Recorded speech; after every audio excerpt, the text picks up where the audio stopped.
Okay, so I want to dive into OpenCode and Zen, but real quick before we do, I want to go over some of my favorite Dax takes, just a couple of them. Okay. So I tweeted, I said, I can't stand people who aren't funny. You replied, and you almost ratioed me. You got you got over 300 likes. You said, I don't think you should be that harsh on yourself. This is my favorite thing. Yeah. I still think about this tweet sometimes. I still think about this. This is my favorite. Yeah, it's sometimes when here's what happens. Sometimes the setup is so good that like it's like a reflex where I'm just like, before I know it, I've already typed it out and hit enter because I'm like, it's like set up for me so well, and that was definitely one of those.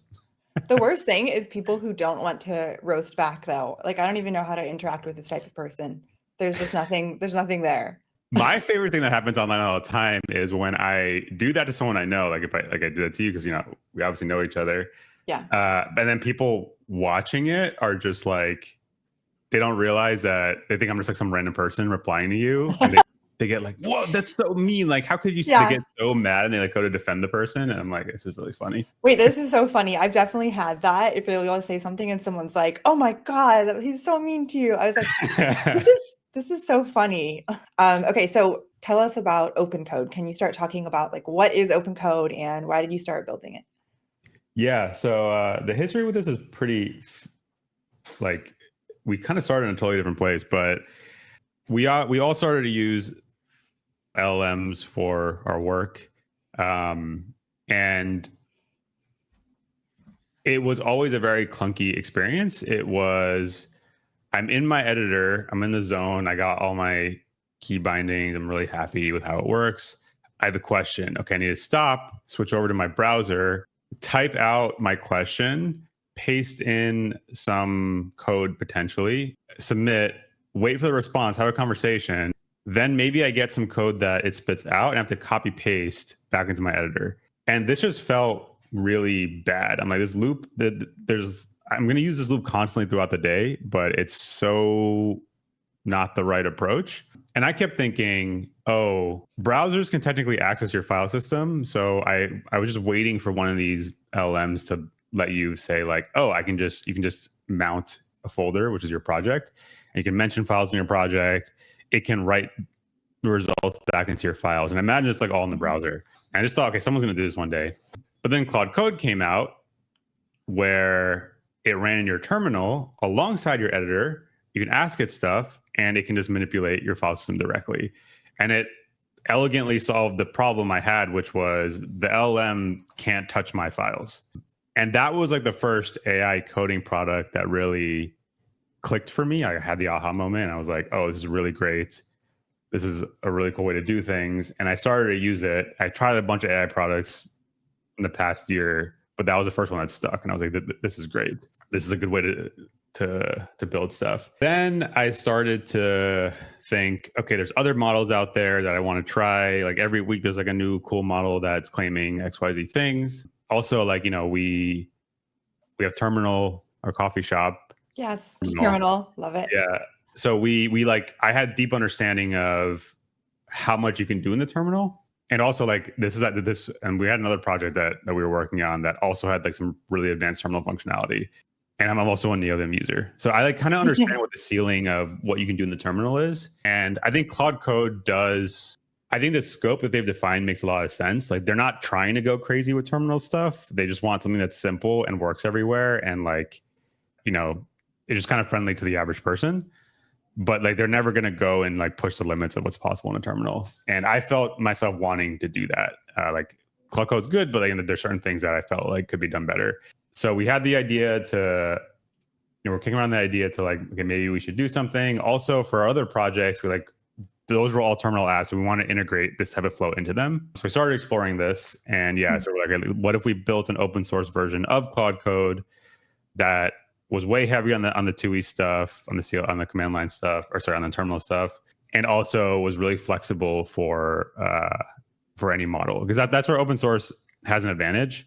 Just because something's open source doesn't mean it's going to be any better than the closed source equivalent. It only happens when there's like a long tail of things to cover. Like we need to cover all the different models and people playing with all different models. We need help improving how it all works. then it kind of makes sense to be open source so the community can help with that. And we're obviously very good at kind of bootstrapping an open source community overnight. So it kind of felt like the right problem for us. So you're talking about the advantage of making it open source. Can you talk a little bit more about that advantage?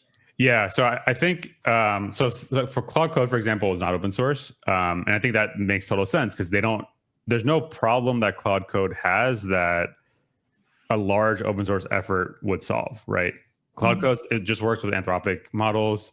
It's all tightly integrated. You don't really need help from the community too much. I'm sure they can fix bugs here and there, but there's not like a core, like the core reason for existing doesn't benefit from the open source stuff. On our side, we're like, we need to make sure our stuff works really well across, the 100 models. And it's not really 100 models, but like there's more every day, just all the different models that are out there. I can't go and use every single model every day. Like I'm not going to know the quirks between them. I never use Gemini. This is not something I use. We're never going to deliver a good Gemini experience because we don't use it personally. But this is where an open source community can help because someone out there uses Gemini every single day. And they're like, oh, Gemini makes these common mistakes when editing tool calls. Here's like a fix for that. Or here's like a bug with their API. We can fix that. So if you need like large manpower for something you're doing, but you can't like directly fund that effort, being open source helps quite a bit. And that's like our core positioning. Like we are the open source option in this space. Yeah, that's really cool. I know you were also talking about Kimi K2 being like one of your favorite models right now. Why is that? Can you talk a little bit more about that? Yeah, so I think people use these tools in a lot of different ways. I think what is kind of popular online is people will be like, oh, I gave the AI this really difficult task and it just ran for 30 minutes and it gave me the perfect answer. Like, wow, that's amazing. GPT-5 is amazing. It did that. There are some cases where I use it in that way, but I would say like, if you look at all my queries to the LM, like 5% of them are in that category. 95% of my queries are, I know kind of what needs to be done. It's just tedious. So I tell it to do it and it goes and does the work for me. And it's like, these things make mistakes a lot or like they do the wrong thing. So it's a very interactive process where I'm kind of watching what it's doing, or at least I'm like getting pinged once it's done. And I'm going and I'm telling it how to fix it, or like I'm interrupting it. So it's a very like interactive process, not like a hands-off one. For that process, slow LMs are like complete garbage. Like it feels horrible to use GPT-5 for that because you're just waiting. Then it finally does something and you realize, oh, it did the wrong thing and you got to like redirect it. So K2 is smart enough, like it can do like a lot, but it's just so fast. And it feels like a totally different kind of tool when you're using a model that's fast. It's like very interactive. People are like, oh yeah, like I open up like 6 terminals and I've got like 6 different tasks going and I'm like shipping so much. I'm like, those people are just making shit up. There's like no way they're actually if you have a fast model, you like can't really do that because it's asking for your attention constantly. You can maybe paralyze a little bit. Like sometimes I will be working on something and there's like a backend and front end component to it. And I'll give the backend component to the LM, and while it's working, I'll work on the front end component and I'll check back in like a minute or two.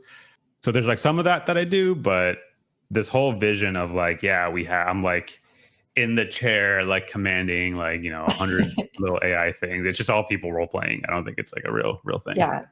But do you think it's coming in the future though? And it's just not yet here?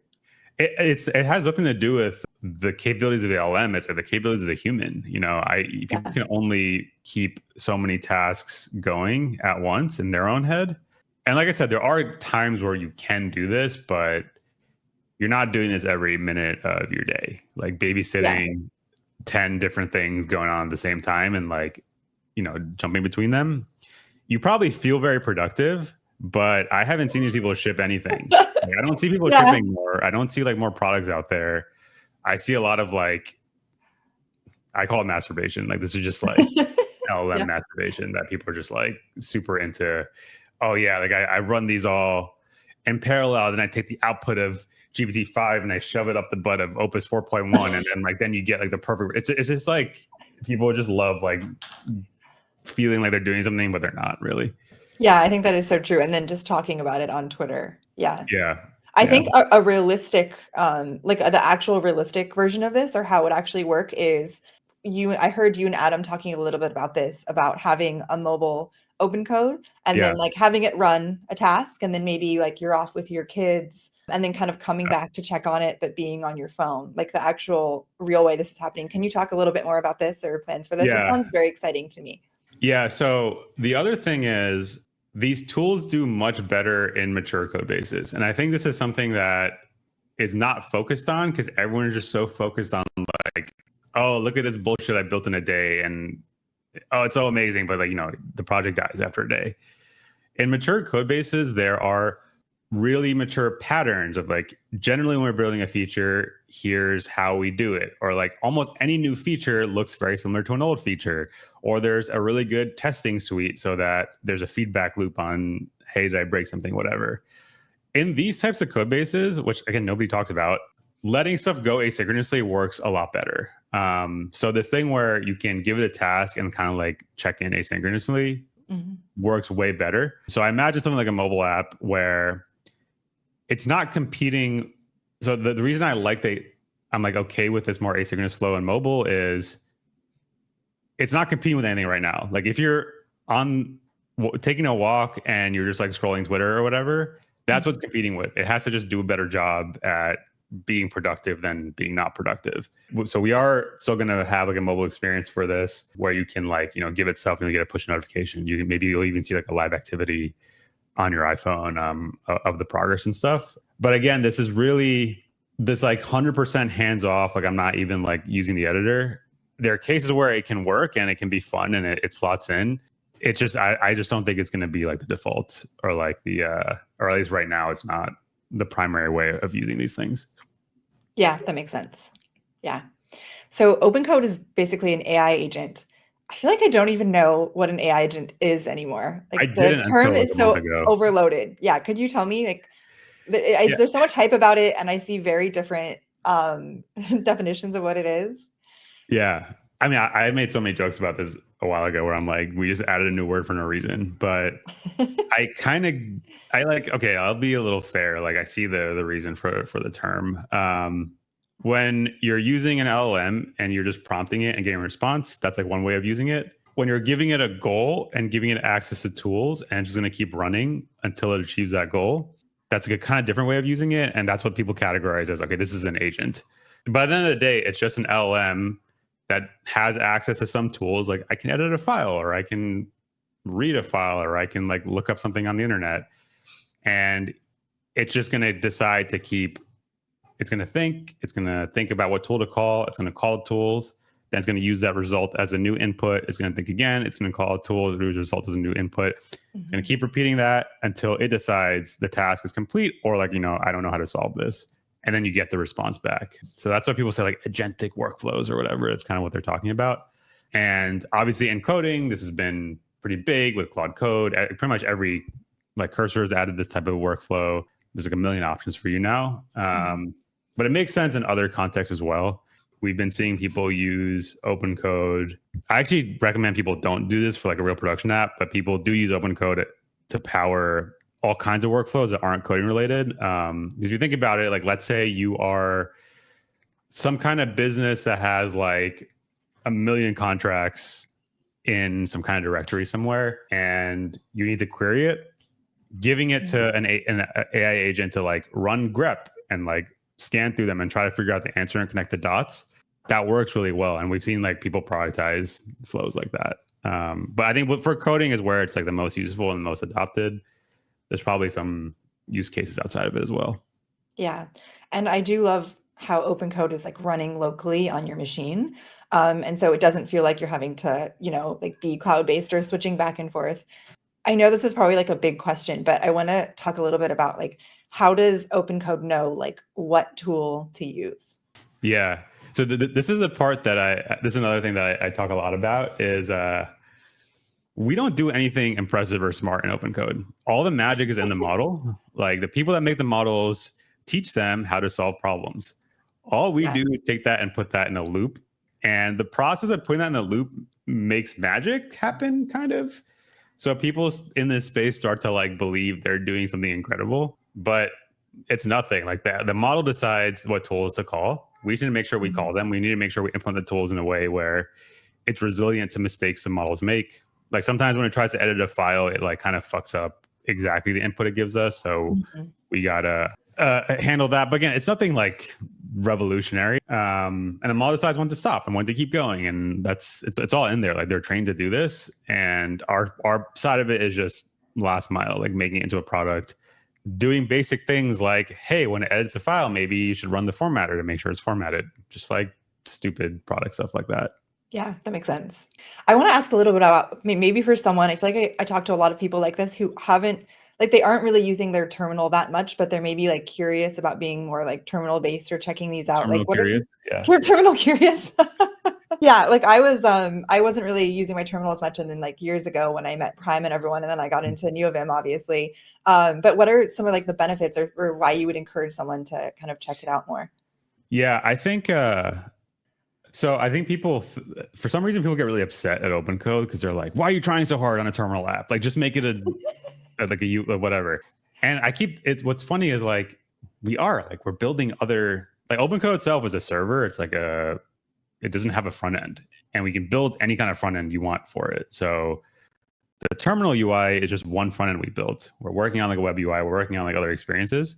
But people get so mad when we try hard on the terminal one. I'm like, if we're gonna have an experience, we're gonna try hard on it. Like, what you need us to keep it shitty so you can believe that terminals are bad. So the idea with the terminal is that it's kind of a universal interface. Like, it's pretty hard to avoid. If you don't like the terminal, it's pretty hard to avoid it because like you usually need to run some commands on it. Bring up your project, like running the process that your project needs locally. You probably need to use the terminal. For me, if I have to use it, I want to be good at it. I want to use the best terminal. I want to like see how best ways you can possibly use it. And I think people's experience with terminals have been with shitty terminals, like stuff that's just like shoved into VS Code or wherever, like the most minimal possible experience. But there are really good terminals out there these days. I personally use WesTerm. Ghosty is like another really popular one, that people enjoy using, and they can do quite a bit. So in my head, like, we all use a browser, right? We all use a browser. We use it to access different apps. The browser can do a lot of things. Like you can have text that's different sizes and like images and whatever. The terminal is the same as a browser. It's more constrained, but not to the extent that people think it is. Like it can do quite a bit. The thing I say is like, everyone's like, oh, terminals are so limited. But then you look at something like NeoVim, and that's like a full-blown editor that can do a crazy amount of stuff, competitive with like full like graphical editors, but it's always running in the terminal. So that shows, whether you like NeoVim or not, it shows you that there's like a huge ceiling what terminal apps can be. And some of the constraints are kind of nice. Like the fact that you can't have different text sizes, like all text in your terminal has to be the same size. So when you're designing a UI for that, you have to now be a lot more clear about how to emphasize things, what's even worth putting on the screen.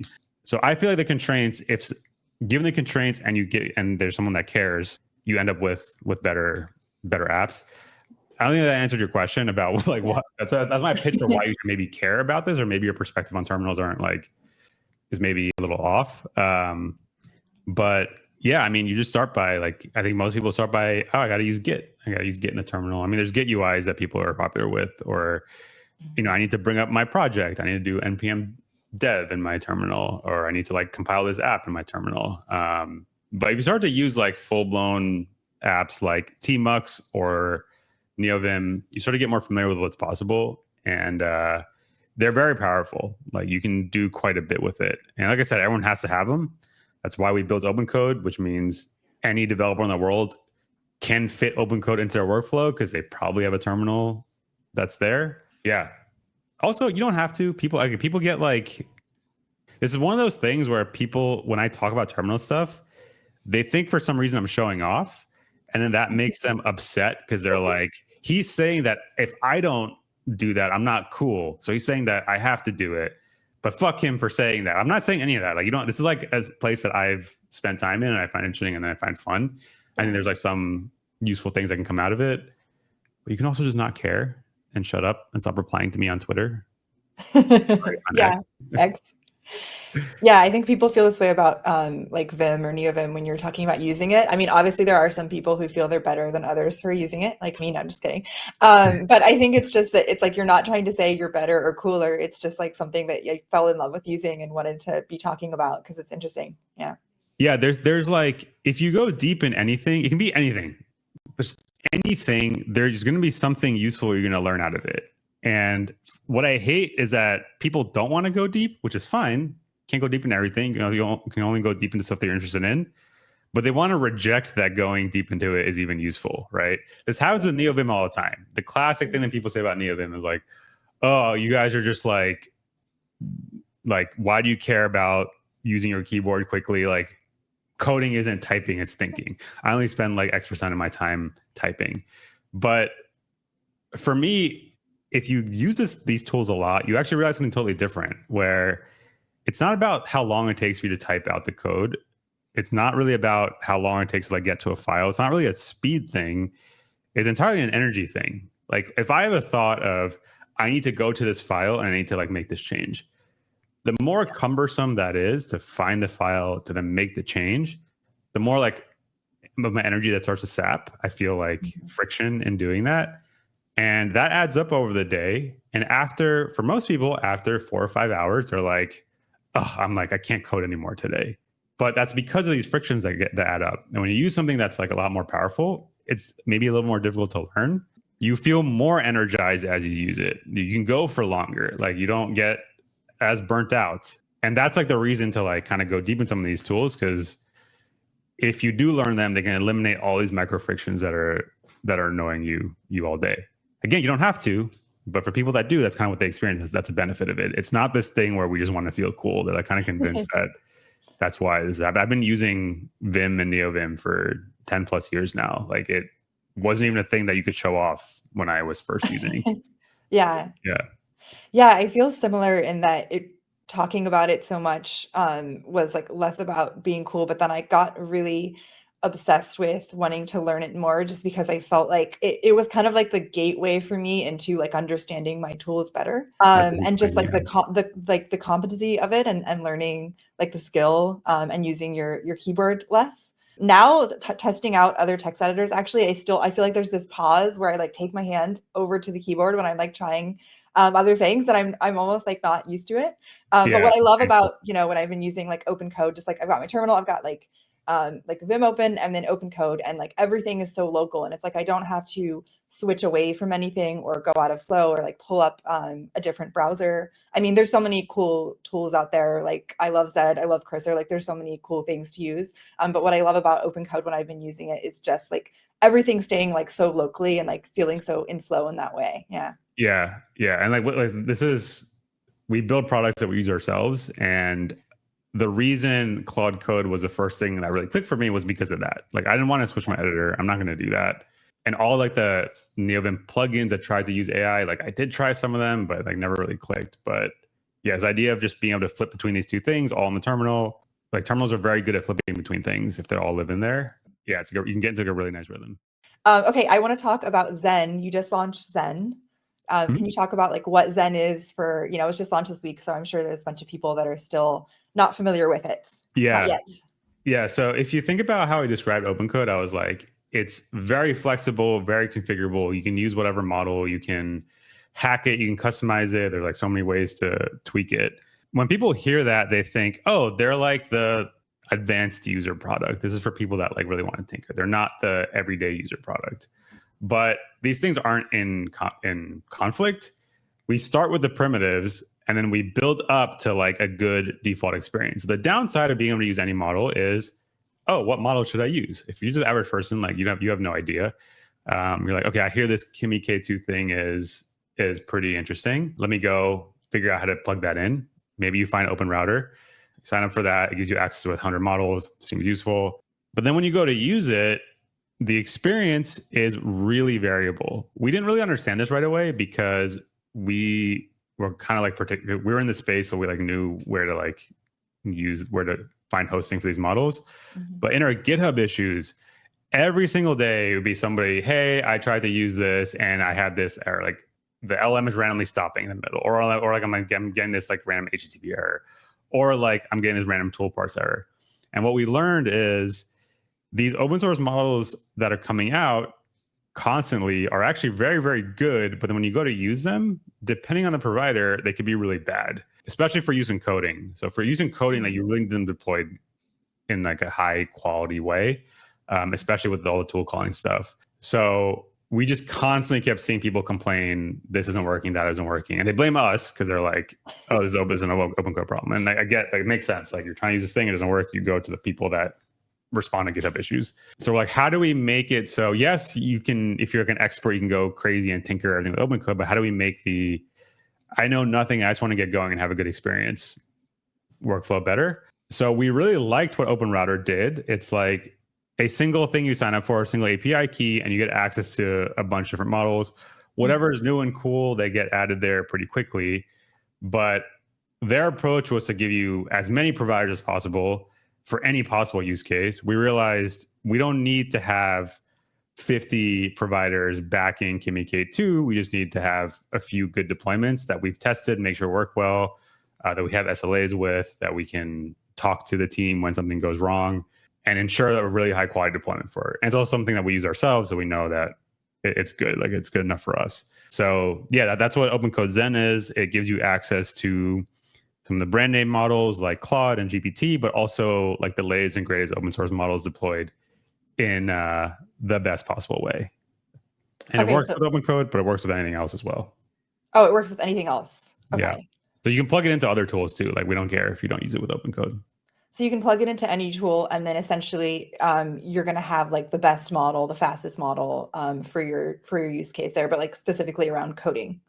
Yep, specifically for coding. Yeah. So we're not like OpenRouter, where we're not going to give you access to like 100 models. We'll give you access to like 5 or 6, and we'll make sure that they're the cheapest that we can possibly get. Oh, that's the other side. We're not, this isn't like a for-profit thing. This is something we try to do at break even. So what's nice about this is we can pool resources. Every new person that starts to use Zen, we're pooling all of our volume together, and we're going to providers and negotiating discounted rates, given that we have larger volume. And when we do that, the cost savings flow right back down to everyone. So yeah, if everyone just used this, everyone could just have access to the cheapest possible rates that exist out there right now.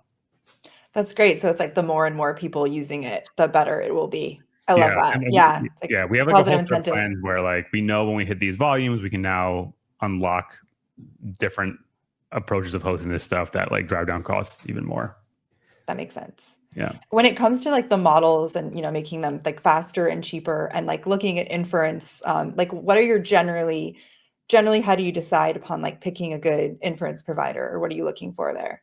Yeah. So I've always been a big believer in anecdotes over data. So I will personally use these as my daily driver for a day or two and just get a feel for how it feels. I think that's a number one signal. Like, I can pretty much always tell, not with deep granularity, but from a binary sense, like, is this good or bad? That's what I usually do first. And then we have, there's this guy on X, GoSuCoder. He has a set of evals that he runs. They're private. They're not public because he doesn't want people optimizing for them. But he has shared with me his approach, and it's actually the exact same approach that I would take. But he's just done a really fantastic job with it and gone way deeper than I ever would. We had him, so we like deployed a bunch of stuff ourselves and had him run benchmarks to it so we could see like quantitatively, here's like the ceiling on where it could be. Then we went to providers like Baseten and then some other people to see if they can get close to that. And some of them were able to. And then that's what we're using. So there is like, so those evals, to get a little more specific, a lot of the coding benchmarks you see. Oh, by the way, if you ever see a company go, any like AI coding product, if they're like, if they launch a product or launch a new announcement, and they're like, hey, we're number one on this benchmark, you know they're bullshit, because it's always some benchmark you've never heard of, and they just like found the thing that they could be number one on. So anytime you see someone say, hey, we're number one on a benchmark, it should be a red flag. When you go look into the benchmarks, 90% of them do not look like anything real world. A lot of the coding benchmarks are like, hey, like, given this maze, write a program to like get yourself out of the maze. I'm like, that's cool, but none of my work day to day involves escaping a maze. Like, it just does not look like real world stuff. GoSuCoder's benchmarks are more real world code bases, Mhm. actual feature building in them, stuff that you would really do. And he has like a scoring process that sits on top of it. So I don't like most benchmarks because the reality is that they're built by AI researchers, and AI researchers like don't know what real world like day-to-day work looks like. Mhm. And the focus on like very academic problems like programming puzzles, stuff like that. So Oh my gosh. most benchmarks are useless. This approach is kind of more useful for us. So yeah, that's what we use. Yeah. I do feel like since entered the AI space and I just constantly see benchmarks everywhere, and then kind of like the engineers in my company internally will be talking about how like people can game them essentially, but then Yeah. a lot of people don't know that others are just gaming a certain benchmark so it looks really good, or you're seeing it on someone's like Yeah. banner or posted on Twitter and it's getting a bunch of likes, but then it's like once you look into it, it's completely gamed. Yeah. Yeah. I had a post the other day. I was like, we're so fortunate to live in a world where every single company can be number one on benchmarks because every single product is number one on benchmarks. Like we are number one on blah, blah, benchmark. The other thing is, I think it's also a stupid game to play because, like, how do I explain this? So if your product or your LM or whatever, if you can only notice as better on a benchmark, that means the end user can't tell. They can't tell when they're using your thing versus the other thing because like the difference only shows up on the benchmark. So people always ask us to like optimize for certain things, but where I'm like, I don't think the user's going to be able to tell because these things are so non-deterministic. People are using them in all different kinds of code bases, all different kinds of environments. People really can't tell whether OpenCode is better than Cloud Code or whether Codex is better than Cloud Code or whatever. Every week there's something new. This is better than this is better than the better. But people really can't tell. So that whole like benchmark game is like, yeah, you won in benchmarks, but nobody can tell the difference. It's like, So you're not saying that they observable. should be able to actually tell the difference rather than you can only tell through this benchmark. Like the end Yeah. user should be And like noticeably seeing this difference. the things that the end user can notice aren't these like crazy advanced AI, like math genius optimizations. It's just like really basic stuff where is it a good product experience? You know, like, does it feel responsive? If I'm trying to do something, is it easy to do those? People see that and feel that, and they tend to articulate it as, oh, like the AI is better, but it's really not the AI is better. It's just like the experience around it is better. That's what people can Yeah. notice. They can't really tell that, you know, it's incrementally smarter on this benchmark. Yeah. And I think it's about kind of like what you said earlier, where like people can't tell because we're also like not going deep. Mm-hmm. And I think part of like the whole like AGI is almost here. It's almost an excuse for people to not go deep on things anymore. Yeah. So yeah. Yeah, it's I mean the other thing that I keep, it's like it's crazy how much this is a thing. I posted about this once, but have you heard of that like old like the superstitious pigeon experiment? Have you ever heard of this thing? No. Okay, so there's this, I don't know, his name is B.F. Skinner. He's like this psychologist. I don't remember what he is. He had this experiment where he had a bunch of pigeons, and on totally random intervals, he would give them food, right? Completely randomly. The pigeons started developing superstitious behavior because at some point they would notice that, oh, the food came when I walked this way or like when I did this head movement. And they developed like superstitions. Like they would start doing it thinking it was causing the food to show up. And it's this funny, like, it's like even like a pigeon can like develop superstition. I'm seeing this so much with LLMs because LLMs are not like anything else in tech. They behave randomly and it's really hard to predict how they're going to work. They'll like be great one day on a certain task, they'll be horrible the next day. They're effectively random, but people are developing superstitious behavior around this. And it's funny because I build these things, so I like know how they work under the hood. And I'll see people say stuff that I know is impossible. They'll be like, wow, OpenCode is so much better than Cloud Code in these situations. And it works like this, and Cloud Code works like that. They're not understanding that under the hood, we reverse engineered Cloud Code and re-implemented almost the exact same logic. There's some differences, but it's almost the exact same thing. But people are like perceiving all these differences and they're like getting really intellectual about it. And they're like, a pigeon is going to be stupid about superstitions. A human's going to be really smart about their superstitions and believe that and like build it up into this like really complex intellectual thing. But yeah, whenever I see like every week there's like a new trend of like, oh, Codex is so much better than Claude now. And they're like, oh, I feel like Codex is so much better at this task. Or like it's smarter. It's like it knows how to do X, Y. It's not. It's like people cannot evaluate this stuff. And the level of superstitions happening in tech right now is it's at this crazy level. Yeah, I just want to be able to like kind of see under the hood, and that some of the stuff people are saying is actually impossible.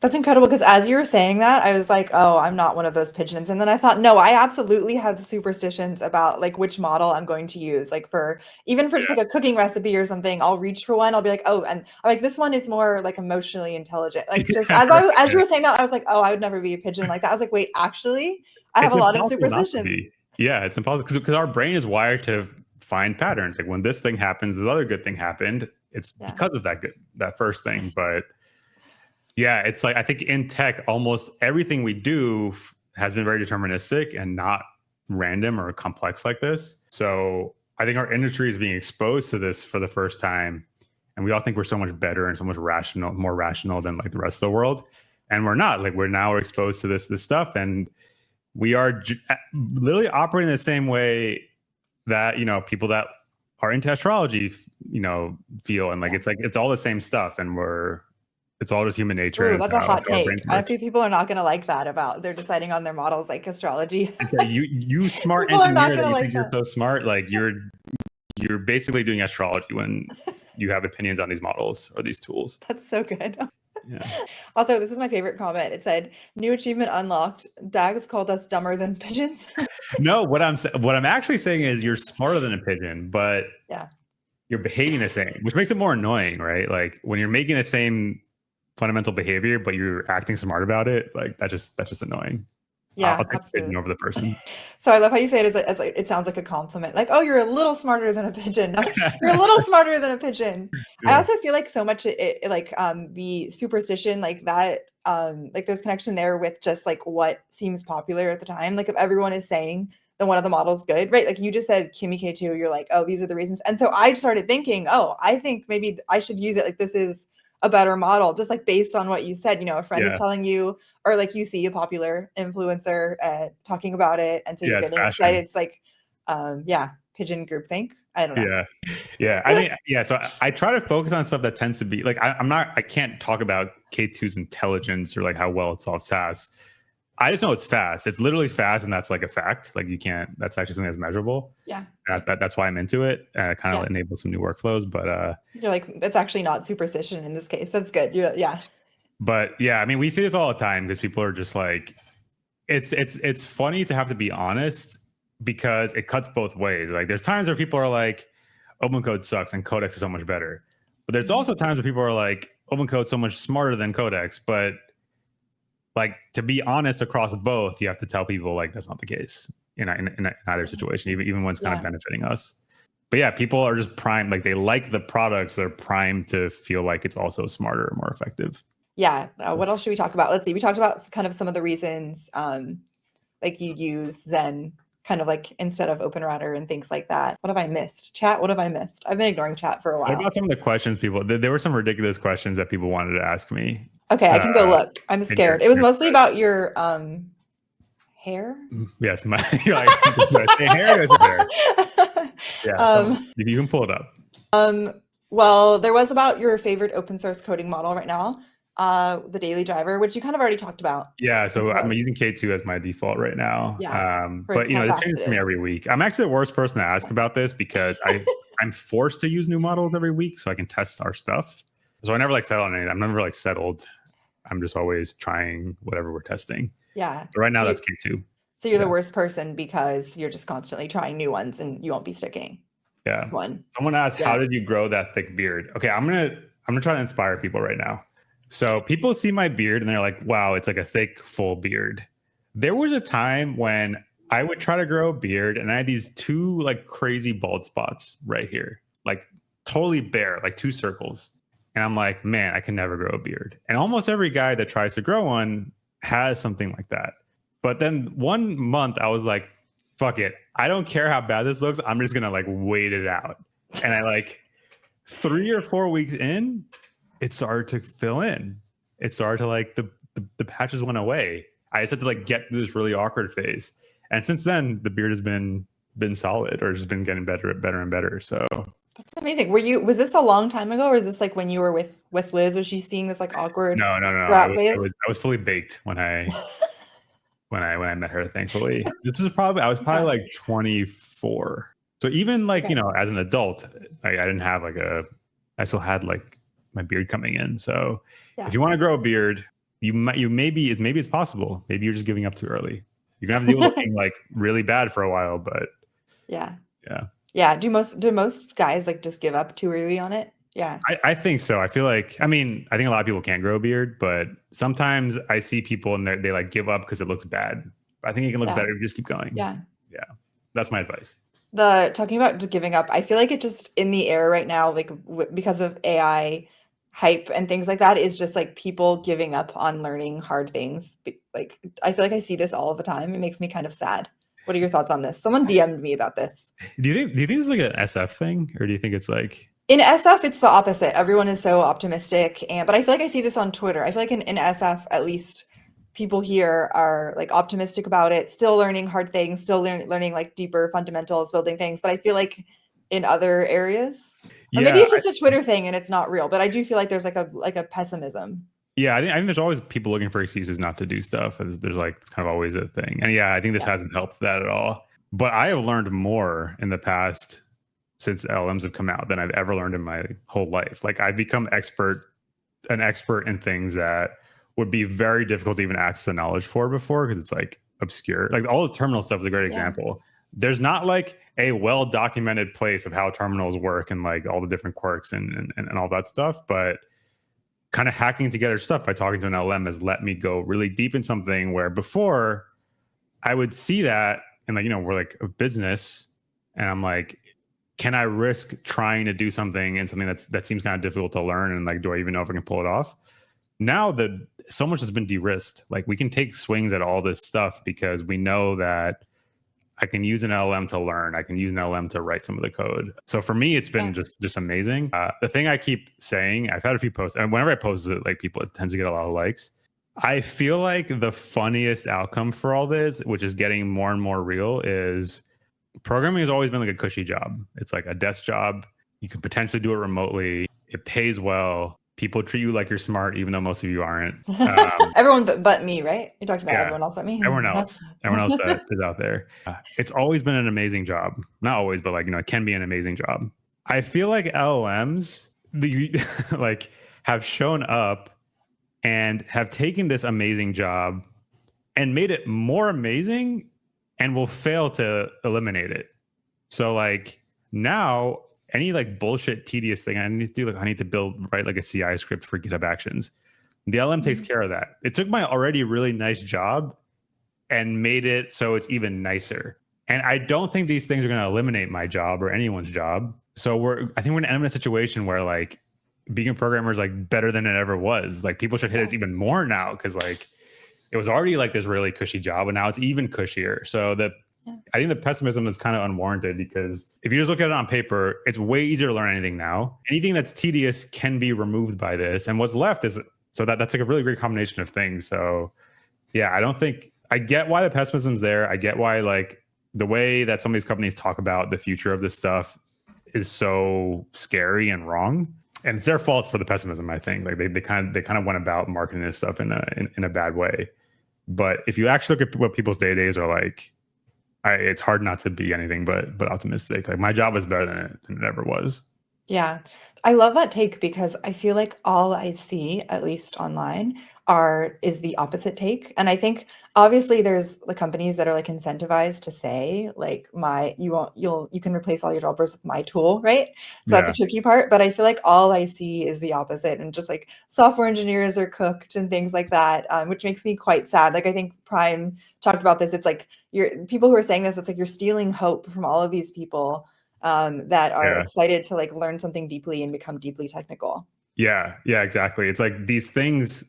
Going deep into something is always difficult. These things have showed up and made it easier than ever, and that's kind of what we need to focus on. And I actually think, Anthropic CEO is guilty of pushing like this like more negative narrative. I think overall, though, I feel like he is more balanced. They recently, I don't know if you saw their recent hype video they put up yesterday. I haven't seen it yet. I think tone wise, it is perfect. I forgot it's funny. Maybe they didn't do a good job because I forgot the tagline, but it was like a really good tag. It was like keep thinking or something. It was, I think that was the tagline. It was like so person centric and human centric of like, these tools are great. They're going to help I love you that. think even more, think even better, like improve yourself. Like that's Yeah. the right message, I That think. is a great message. I feel like I haven't seen that. I want to go watch that Yeah. Anthropic video now. Yeah. Yeah. That's kind of a lot about what you say as well. Like, and I saw some of your tweets about just like these tools making us much better programmers, but not actually eliminating us. Yeah, and it's going to be so like we're going to look back on this and like if they failed to eliminate us, like programmers are going to be more annoying than they ever were. That is so true. Like the ego will become so big. Mine will Yeah, be for sure. yeah, Be like, look, exactly. you tried to destroy me. Yeah, you still need me, and now my job is easier than ever because I just tell an LM what to do. Yeah, I Yeah, love it. If you have a few more minutes, I mean, yeah. a lot of people were asking what it's like to be a new dad. I'd love to hear about this. This is so exciting because you and Liz are my couple goals, like fashionable, smart, love you guys, like Oh, thank you. for real. Yeah. I've been saying this in the beginning. I was like, no matter how it is, I'm going to tell everyone that it's so easy, and everyone's so stupid for saying having a baby is hard. So you're basically lying. I'm just kidding. Well, okay, but actually though, like, so I'll explain our experience with it, and I don't think this is an experience that everyone can have, but I think it's a good perspective. Everyone going into it, everyone talks about it's so intense, it's crazy sleep deprivation, like it's so hard, Yeah. whatever. So far, we haven't had any of that, and it's because we just did one thing, which not everyone can do, and it also is somewhat of a choice. Liz switched to pumping, right, which Mhm. means that I can feed the baby given that there's like bottled breast milk, and we also do Yeah. formula too as a mix. And if you can do that, you can just break up your day into shifts. So I Mhm. have now taken from midnight to 7 a.m. I stay up and I work. The baby wakes up 2 times, and I have to feed her. It's like a nice break from my work. It takes 30 minutes to feed her, change her, put her back to bed. And Liz can sleep for that 7-hour block. And she has to wake up to pump, but she can kind of go back to sleep right away. So she's not getting as much sleep as before, but she's not like getting like 2 or 3 hours of sleep, which is what a lot of people warn you of. And once I'm done, I go to sleep and I wake up at 2. So not everyone can do this Mhm. because you might not have a flexible work schedule, you might not work from home, but it's entirely around this feeding concept. If you can like make it so both parents can help on the feeding, it gets way better. At least with one kid. With one kid, Yeah. I think it's fine. With 2 kids, I see how this is basically impossible. But for your first kid, I think a lot of people are really apprehensive about it. It's not that bad. Everyone figures out like a different way to make it work. So I think it's been pretty good so far. So yeah, I don't know. I think it's a lot less hard than people prepared me for. That's great to hear. Yeah, I feel like all I ever see is how hard it is, and it's gonna like wreck your productivity and things like that, Yeah. which is not a great narrative. It's funny, like productivity is like a weird thing to measure, but a form of it for me has gone up because I work from midnight to 7 a.m. There's nothing coming at me. Wait, Like, what? yeah, You I work work from from midnight midnight to to 7 a.m. oh, this is why Yeah. Adam said, "I'd like to know if he'll ever work during US waking hours." Okay, this Yeah. explains So some of our it's like, messaging. it's been difficult for the rest of my team because like we're not as collaborative, which has been an adjustment. And this is temporary. Like I'll go back to it in a month or two, but nothing is coming at me. Like whether it's users messaging me, whether it's my team messaging me, whether it's just like general internet stuff, like nothing happens at that time. So I've been like, in terms of like individual contribution work, I've been doing Mhm. so much work, like way more than I've been doing in the past couple of years. So like one form of productivity has gone up, but yeah, I don't know. I think one kid is definitely doable. I'm scared about having more than one, but Yeah, I think for most people, one should be like if you're like worried about that, the first one's not bad. yeah, And I she's love really that. cute, which is great. Oh, wait, one Yeah. more thing. So you may have heard that the moment your baby's born, they're not going to look great because they're like just coming out and like they're not going to look great. So Yeah. I've heard this before, and people have said, be prepared for your kid to not look great. It is so much worse than that. Like it is. Like I want to prepare everyone. Everyone expects this moment of you see your child for the first time and like this beautiful magical moment. The first 30 minutes of her being alive, I had like the most negative emotions ever because when she came out, it was like the freakiest thing I'd ever seen. Like her head was like in this super fucked up shape, and like she had Yeah. hair and it was all messed up, and like she was gray. She looked gray when she came out, and her face was all scrunched up and swollen. It is disturbing. Like what you like take any baby animal out there that you can imagine. Human animals are worse. Like human babies when they're born are like the worst, creepiest, like freakiest thing ever. it's very likely you're going to have a deeply negative reaction the first time you see your kid. And like both me and Liz were private. Like later we talked about it, and we like both were privately having these same emotions in our head. She was like, "Oh, okay, we have like one of the ugliest kids that ever, ugliest babies that ever existed." What's crazy is after that 30 minutes, she like transformed into looking a lot more normal, and she got really cute. Huh. So, and then like, you know, a couple days goes by and she's like very cute now. She's 3 weeks old now, so it's very cute. So I do love not this. expect this magical movie moment where you have this amazing reaction to your kid. It is way creepier than, it's probably going to be one of the creepiest things you've ever seen, like realistically. And I think that I also think the doctors know this. I think they kind of fuck with you because they pulled her out. And so we had like an annoying labor. It was like, when I say we, I mean Liz had annoying labor. She like tried to push for like, or like tried to do like normal labor for 20 something hours. And we had to ended up having to do a C-section anyway. So in the C-section, we have the curtain up because we don't want to see anything.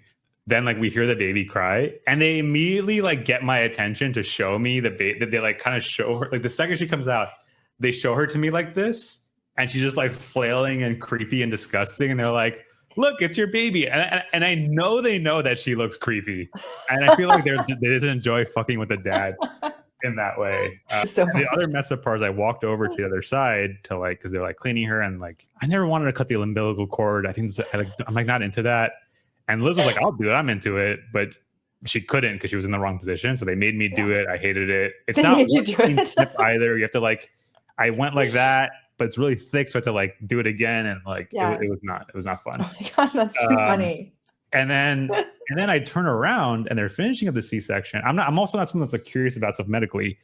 I turn around and I see like a fucking like human anatomy diagram of Liz because her whole fucking stomach is open. Like I see like her liver and I see all this crazy stuff. And I remember thinking like, that is like the insides of a person. I do not know how they put that person back together. Like when I saw her after, she was like, my brain wasn't registering like how I was like seeing her whole insides and like how her body functioned and all her organs. And now she's like normal, like nothing happened. So that's crazy. I can't imagine that. Very I cannot imagine disturbing experience, but you know, eventually the baby's cute and it's worth it. But. Yeah, I love that so much. Yeah, that's crazy. Yeah, thank you for Yeah. sharing that. Good warnings. Yeah. Yeah, I was there. I helped deliver my sister's baby, which was really exciting, but I'd never seen a live birth before. And it was amazing and beautiful and also crazy. And I was like, the nurses all said that I like left the room just like my face. They're like, "Are you okay?" And I think there was like a cuteness factor, absolutely, like where they just keep getting cuter and cuter as time goes on. Yeah. Yeah. And also we were like 30 hours. We were awake for 30 hours at that point. So yeah, our like sleep deprivation and stuff was really, really crazy. But she was like super active and she opened her eyes right away, which makes them way cuter. Yeah. So that helped. But love that. No one warned me. Is the name private? No, her name is Iro. Iro. Iro. Yeah. That's beautiful. So we're trying to stick with 3-letter names for the whole family. Iro. I love it. Oh yeah, Dax, Liz, Iro. Yeah. What's the dog's name again? Dog's name is Zuko. He's got a 4-letter name. Dang. Yeah. Awesome. Well, I feel like this is a good place to wrap. We went a bit over, but this was so much fun. Yeah. I won't answer Trash's question to you, which is, how do you like being a DevRel now, Dax? We'll leave that one. It's great. It's amazing. Well, this is so awesome. I really appreciate you coming on. This is so much fun. Yeah, likewise. Also, you were right. StreamYard quality was incredible. Yeah, this is so much fun. Thank you for doing this with me. Okay. Any last final things I forgot or left out? No. Shout outs to do, I guess. Yeah, check out OpenCode, check out Zen. Excited to play with it. Yeah. Yeah. That's it. Cool. Okay. Thank you so much, Dax. Yep. I'll see you later then. Have a good day. Have a good weekend. Bye-bye. Bye.